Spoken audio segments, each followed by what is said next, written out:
Unwanted Episode 3, our players are put through a referee course with Alex Long from Incite Referees. Our players will also visit Palm Childcare Centre to hang with the kids. We want to be a part of the community. Which player will be shown their marching orders?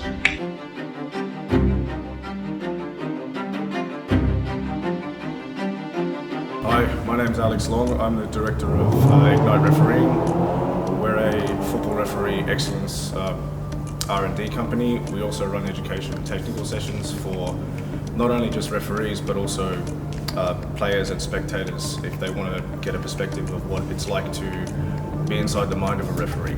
I think that's very, very important for a player because you can't perform to the limit if you don't know the limit. If you keep it in your mind as a grey area, then you will not play your best football. So what we did with ASA, we got them to sit down and we have a talk which we call Inside the Mind of a Referee. It basically teaches the players how referees approach the game, why they actually step out onto the field, what most of them actually want from a game, what keeps them going back out, what they actually don't like despite stereotypes, and how you can make that work for you as a player. That's particularly important, for example, if you are reading players, their traits, their personalities, their predictable models. It's exactly the same for a referee. Just like anyone in any sort of workplace, you need to be able to read the mind of a referee. And things will go wrong. That's just a part of life. But if you play the blame game, then as a player, you're not going to succeed. So what we did was we taught them effective measures and countermeasures to make sure that despite referees maybe not seeing things the same way that the players did, that they'll still be able to come out on top and walk away with 3 points. We're here today at one of our sponsors, Palm Childcare. I brought the boys here to mingle with the kids and do some football stuff with the kids. It's always important to give the kids something back and put something back into the community.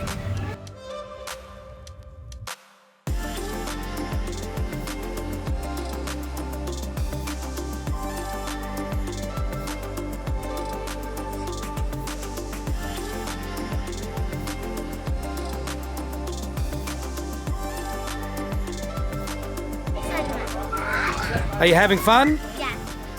Are you happy with the boys? Yeah. You like them? Yeah? Yeah. Good girl.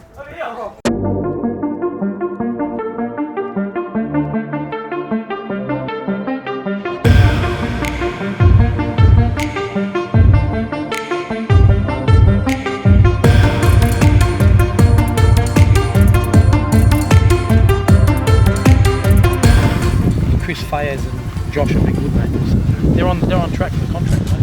They're good ways, full contracts. So they're the two for me that are the best. You see anyone else? Christopher, see how Christopher goes today. Even Christian, see how they go. Yeah, Christian's all good. Yeah. Well, obviously, Voltado's going over to AS Roma trying to set that puts him out of qualification. Listen, when I tell you shit is starting to get serious, shit is getting serious. Okay? You guys know I just got back from overseas. Okay? It's all good. There's ticks. Tuesday will be, hopefully we'll get the okay to have our own club. What's that gonna do? 4 players who are gonna go pro from here. If you guys aren't prepared to work hard, I'm telling you, I'm gonna be fucking tough. I'm not babysitting, mate. I'm tough, mate, you know that. I want the best players. Okay? An NPL team is not a team that's over 35s. This is not a Division 1 team. This is NPL. They're a good team. Okay? You guys will have to stand out. If you guys can't play against these guys and you can't be better than these guys, then unfortunately you can't play overseas. Okay? It's up to you. You play here, play serious. Play with respect. Work hard. You lose, we're watching. Camera's there.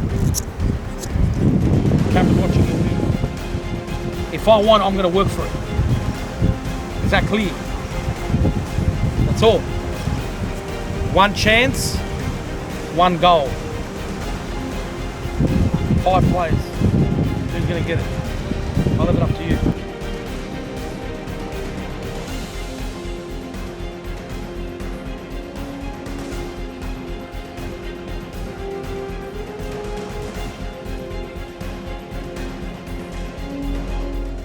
Lose the ball, win it back. I don't want to people behind the ball. Win the ball back. Hit the middle of the park tight. Okay? Lose the ball, press, win it back as a unit. Make sure my left and right backs are tucking in. The ball's on one side, you tuck in close. Talk to him, Chris Fayers and Christopher. You bring him close to you. Corelli, check your shoulders. Behind ya. Good. Corelli, hey Josh, pressure him. Don't let him play. Go. Pressure. Yeah. Pressure, good. Again.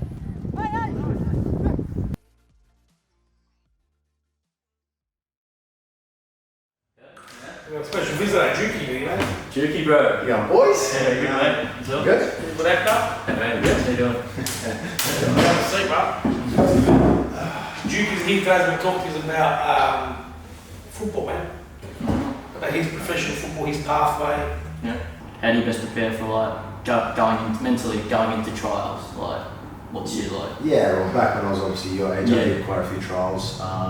And to be fair, I got rejected by quite a few of them. I trialled for Westfield Sports School, got rejected by them, you know, which obviously hurts, but you kind of use that as motivation to come back stronger, prove people wrong. Okay.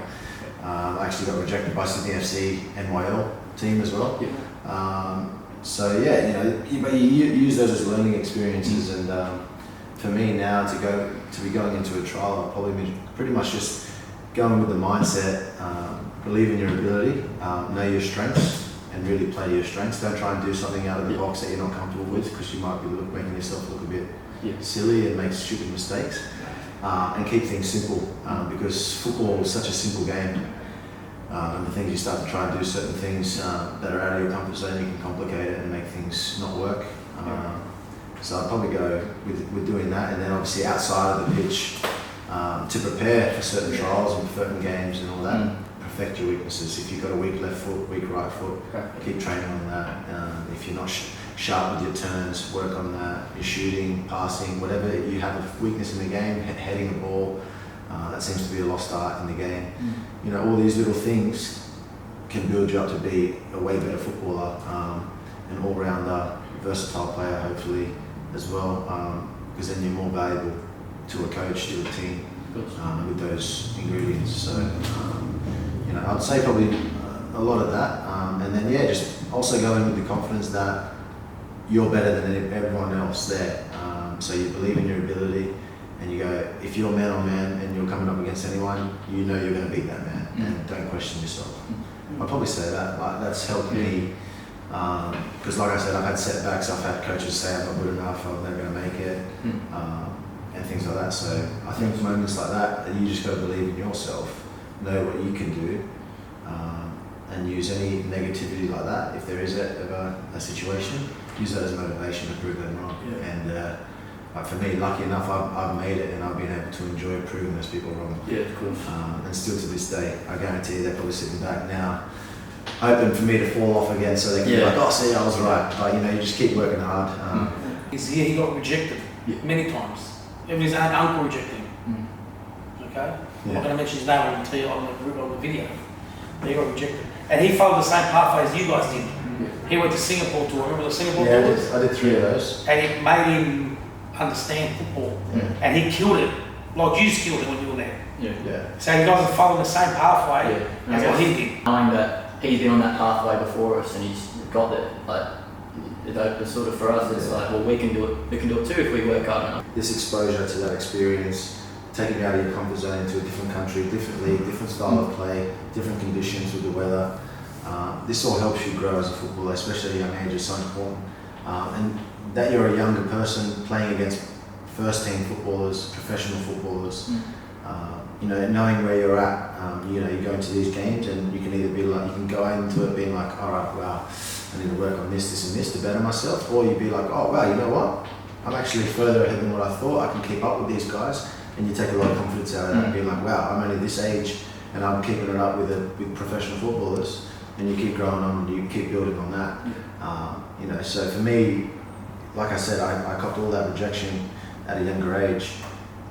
Did 3 Singapore, Malaysia tours, coming up against first team footballers in professional leagues. Helped me develop massively, and I took a lot of confidence out of that, and definitely played a part in obviously the path I've gone to now. I went on from that. I actually generated a bit of interest in the S League. Yeah, because I wanted to sign him at, he was 17 at the time. I think I was 17. And Bellesti I wanted to sign at that time. Yeah. And we rejected it because he was too young to stay there. Yeah. And that's when we came back and we spoke to the Mariners. So that's where look where he is now. Socceroos, played in the J League, 5 years in the J League. Only the best players do that. All the Australian players go there for after 1 year they get sacked. Outside of club football, that's what like academy football can be so good for, because you can also be there for yourself to better yourself. You know, it's all about development, and you've got to do it as a younger age. For me, I feel like I developed a bit late in the game. You know, I didn't sign my first professional contract till I was 21 with the Central Coast Mariners. Even though I did well in NYL team with the Mariners, I got golden boot, and then I was either golden boot or second top goal scorer in the league the second year. And it wasn't until the second year that I got my first team contract offer. I started being an electrician apprentice, and that was through parents through the academy as well. They actually offered me a job. I was doing my apprenticeship through them because I was starting to prepare for life outside of football, as I was not going to make it. You know, so I had that back foot, but lucky enough I kept through and kept believing, and I had the right people around me saying, no, you can't. You'll make it. Just keep believing yourself. Tony Marshall, my parents. You know, and that also makes a big part. You know, make sure you have that right support network surrounding you, your friends, family. Don't get caught up in bad crowds. You know, if it's going to hinder your lifestyle, your football, or anything that you want to do professionally or things like that, that's a massive thing as well. You know, and Graham Arnold has an amazing career, also coaching experience and everything like that. He was also an attacking player, so the small details in the game that he helped me with massively was, you know, like I said, I had a lot of weaknesses. I think my first touch was poor. My back to play, defenders in my back was poor, and some certain decision making as well was poor. And he helped me improve all that. And within, I think, a year, I showed massive improvement, which is why I was lucky enough to get also national team call-ups and get the interest overseas in Japan as well.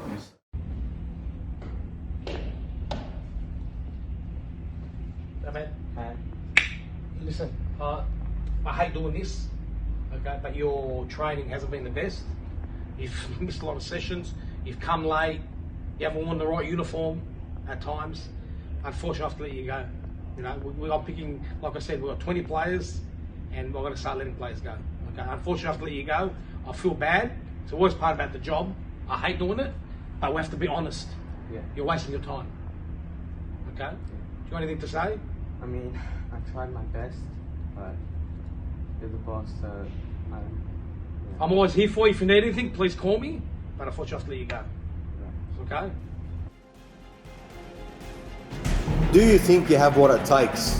If you're good enough, contact us at admin@australasiansocceracademy.com.au. We would like to thank our sponsors, Palm Childcare, Armani Restaurant Parramatta, Pepper Money, Childcare Development Group, Mortgage Choice, New South Wales Hot Water, Casmic Interiors, Final Stage, and 2110 Restaurant. Which players are going overseas for trials?